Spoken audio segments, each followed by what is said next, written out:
ప్రభు అయిన యేసుక్రీస్తుల వారి ప్రశస్తమైన నామంలో మీ అందరికి కూడా ఉదయకాలపు శుభములు వందనాలు తెలియజేస్తూ ఉన్నాను. ఈ ఉదయకాలము దేవుని వాక్యాన్ని చదువుకుందాం. పరిశుద్ధ గ్రంథంలో నుండి లూకా సువార్త 11వ అధ్యాయము 13వ వచనం.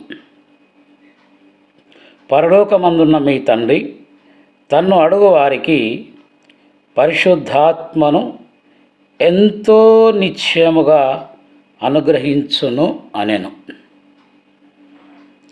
ప్రభు అయిన యేసుక్రీస్తుల వారు నేరుగా తనను విశ్వసించినటువంటి లేదా తనను వెంబడిస్తున్నటువంటి వారందరికీ ఇచ్చిన ఒక గొప్ప వాగ్దానముగా దీన్ని మనం చూస్తూ ఉన్నాం. నిజమే, ఈ లోకంలో క్రీస్తుకు సాక్షిగా జీవిస్తున్నటువంటి మీకు నాకు పరిశుద్ధాత్మ శక్తి ఎంతో అవసరము అనేది మనము గమనించవలసిన వారమై ఉంటూ ఉన్నాం. ఎందుకనగా ఆయన శక్తి లేకుండా ఆయన కొరకు మనము గొప్ప కార్యములు చేయలేము.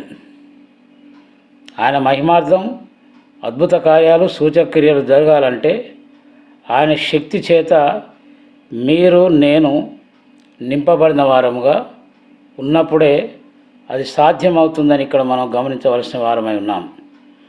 చాలామందికి ఉన్న ఒక అపోహ ఏంటంటే పరిశుద్ధాత్మ అనగానే ఇది పెంతెకోస్తు వారి సొత్తు అనుకుంటారు. కాదండి, అడగాలి. ఇక్కడ ఏమంటున్నాడు? పరలోకమందున్న మీ తండ్రి తన్ను అడుగు వారికి. గమనించండి ప్రియులారా, చాలాసార్లు మన అక్కర్ల కొరకు అడుగుతుంటాం మనం. నాకు ఇది కావాలి, అది కావాలి, ఇది లేదు, అది లేదు అని చెప్పేసి ఈ అక్కరలన్నీ కూడా సెకండ్ ప్లేస్లో పెట్టుకోవాలి. మనం మొట్టమొదటి స్థానంలో మనం అడగాల్సింది ఏంటంటే పరిశుద్ధాత్మ శక్తిని మనం దేవుణ్ణి అడగాలి. ఆయనే అంటున్నాడు కదా, తను అడుగు వారికి పరిశుద్ధాత్మను ఎంతో నిశ్చయముగా అనుగ్రహిస్తాడు.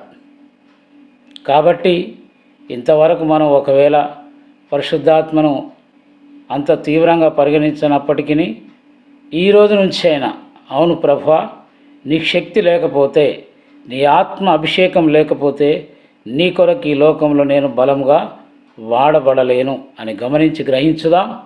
దేవా, నీ ఆత్మ చేత నన్ను నింపు, నీ శక్తి చేత నన్ను నింపి నీ సాక్ష్య వాడుకో ప్రభువా అని మనం అడుగుదాం. ఆయన ఎవరినీ గద్దించేవాడు కాదు, అడిగే ప్రతి ఒక్కరికి ఆత్మనిస్తాడు. ఆ రీతిగా పరిశుద్ధాత్మ దేవుడు మనందరికీ సహాయము చేయనుగాక. దేవుడు మిమ్మల్ని దీవించును.